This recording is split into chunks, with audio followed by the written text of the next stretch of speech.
مرحبا بكم في دمشق Holy Land of Syria Damascus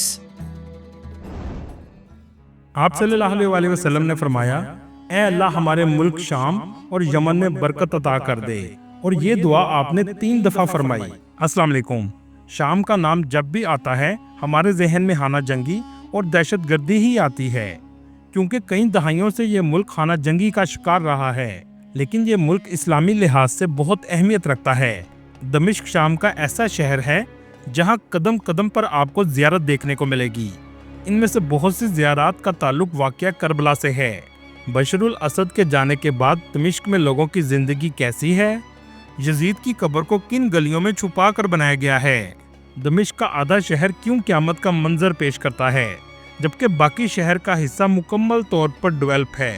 اس کے علاوہ دمشق کے ایسے حقائق بتائیں گے جو آپ کے لیے بالکل نئے ہوں گے۔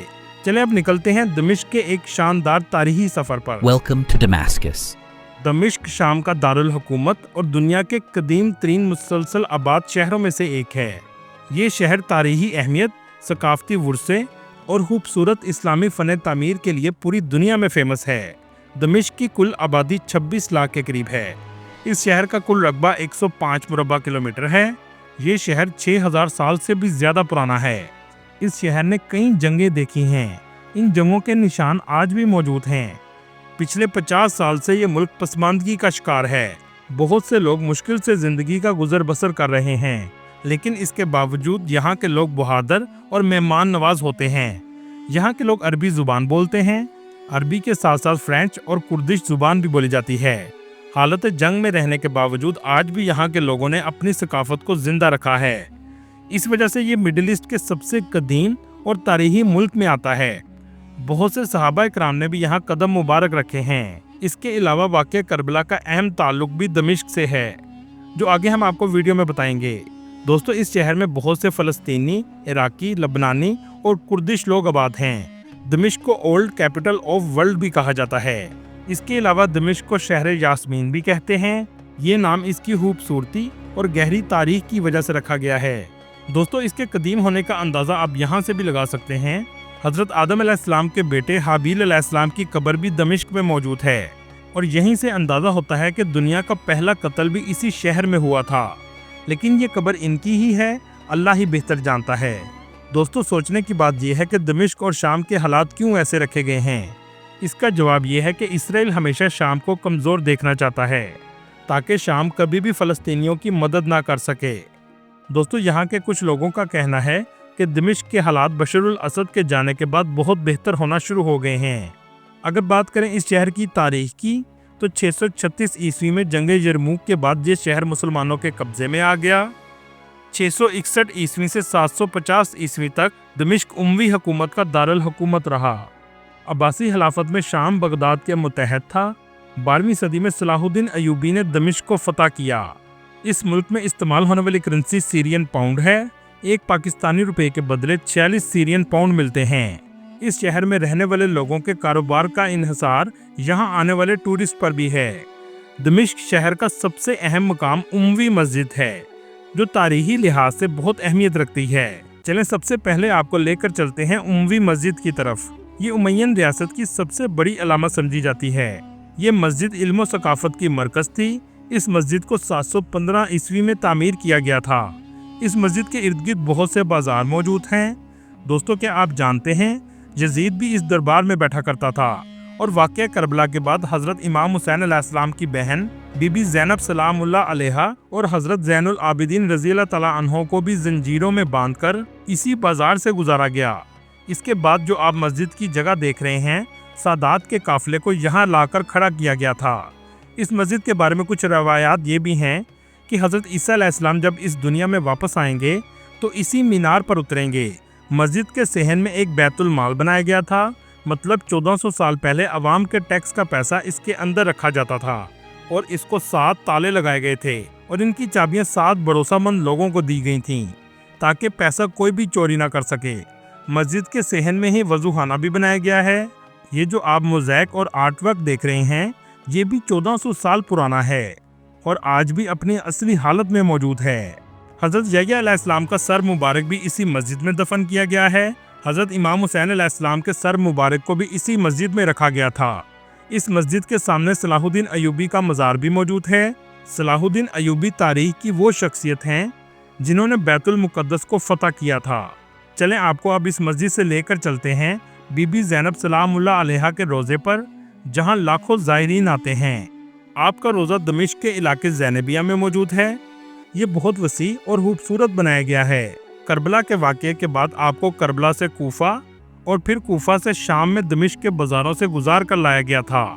اس شہر میں بی بی سکینہ سلام اللہ علیہا کا روزہ مبارک بھی موجود ہے۔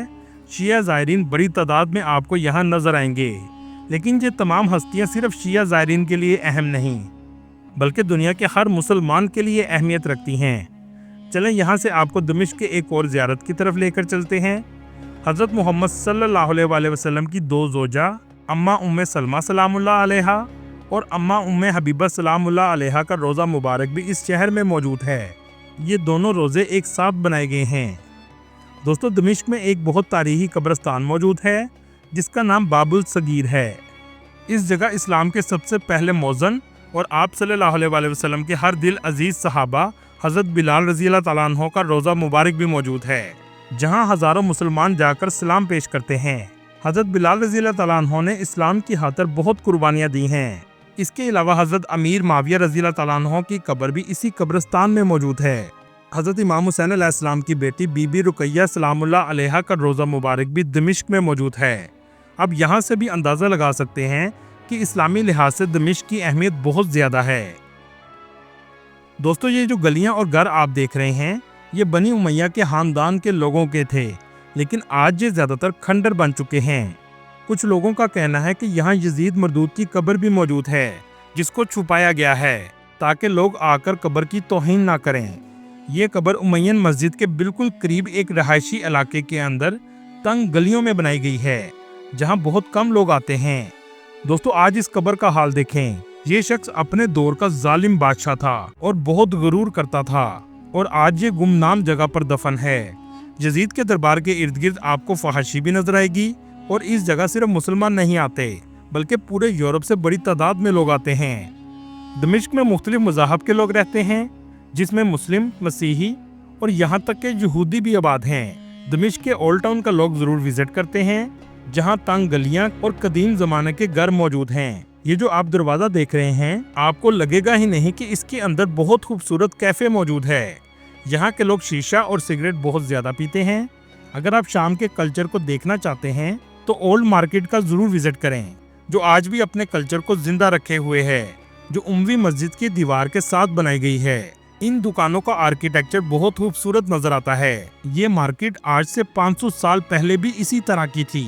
جہاں چلتے ہوئے آپ کو ایسے لگے گا کہ آپ تاریخ میں واپس چلے گئے ہیں۔ ان بازاروں میں لوگوں کا رش بھی بہت زیادہ رہتا ہے۔ ان بازاروں میں سب سے فیمس بازار بازار شام ہے جو اموی مسجد کے دروازے کے بالکل سامنے راستہ اندر کی طرف جاتا ہے۔ اس بازار کی چھت کو مکمل طور پر بند کیا گیا ہے۔ سب سے زیادہ دکانیں آپ کو اسی بازار میں نظر آئیں گی۔ دوستو بشار الاسد کی گورنمنٹ ختم ہونے کے بعد اس ملک نے اپنا جھنڈا بھی تبدیل کر لیا ہے۔ پہلے لال، سفید اور کالی پٹی میں 2 ستارے تھے، اب سبز، سفید اور کالی پٹی میں 3 ستارے بنائے گئے ہیں۔ چلیں آپ کو دمشق کے اس علاقے کی طرف لے کر چلتے ہیں جہاں ایسے لگتا ہے جیسے قیامت برپا ہوئی ہو۔ یہ دمشق کا وہ علاقہ ہے جو مکمل طور پر تباہ ہو چکا ہے۔ یہ تمام علاقہ کھنڈر کا منظر پیش کرتا ہے۔ اس پورے علاقے پر جہازوں سے بمباری کی گئی ہے۔ عام طور پر اس علاقے میں ویڈیو بنانے کی اجازت نہیں دی جاتی، لیکن سوچنے کی بات یہ ہے کہ اتنے بڑے حصے کو کیوں تباہ کیا گیا۔ اس علاقے کو جوبر کہا جاتا ہے۔ اس علاقے میں زیادہ تر باغی گروپ رہا کرتے تھے جو گورنمنٹ سے لڑتے تھے۔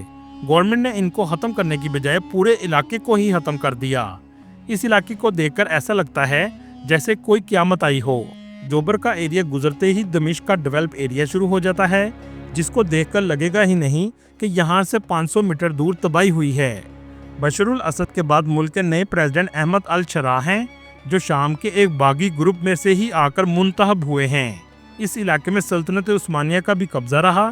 دمشق میں حجاز ریلوے اسٹیشن آج بھی موجود ہے جسے 1911 میں تعمیر کیا گیا تھا۔ دمشق اپنے کھانوں کی وجہ سے بھی بہت فیمس ہے۔ بازاروں میں اسٹریٹ فوڈ آپ کو بہت زیادہ نظر آئے گا۔ گوشت یہاں کے لوگ بہت شوق سے کھاتے ہیں۔ اس کے علاوہ فلافل اور شوارمے کی دکانیں بھی بہت زیادہ دیکھنے کو ملیں گی۔ بکرے کا سر اور مغز بھی یہاں بہت زیادہ کھایا جاتا ہے۔ اس شہر کے لوگ بہت پڑھے لکھے ہیں۔ آپ کو سن کر حیرانی ہوگی، دمشق کا لٹریسی ریٹ 94% کے قریب ہے۔ دوستو دمشق میں ایئرپورٹ بھی موجود ہے۔ آدھا شہر مکمل طور پر ڈیولپ ہے۔ اللہ تعالیٰ شام اور دنیا کے مسلمانوں کی مدد فرمائے، آمین۔ دوستو یہ تھی آج کی ہماری انفارمیٹیو اور دلچسپ ویڈیو۔ آپ کو ویڈیو کیسے لگی کمنٹ میں ضرور بتائیے گا، اور نئے آنے والے دوستوں سے گزارش ہے ہمارے چینل کو سبسکرائب اور لائک ضرور کیجیے گا۔ اگلی ویڈیو تک اللہ حافظ۔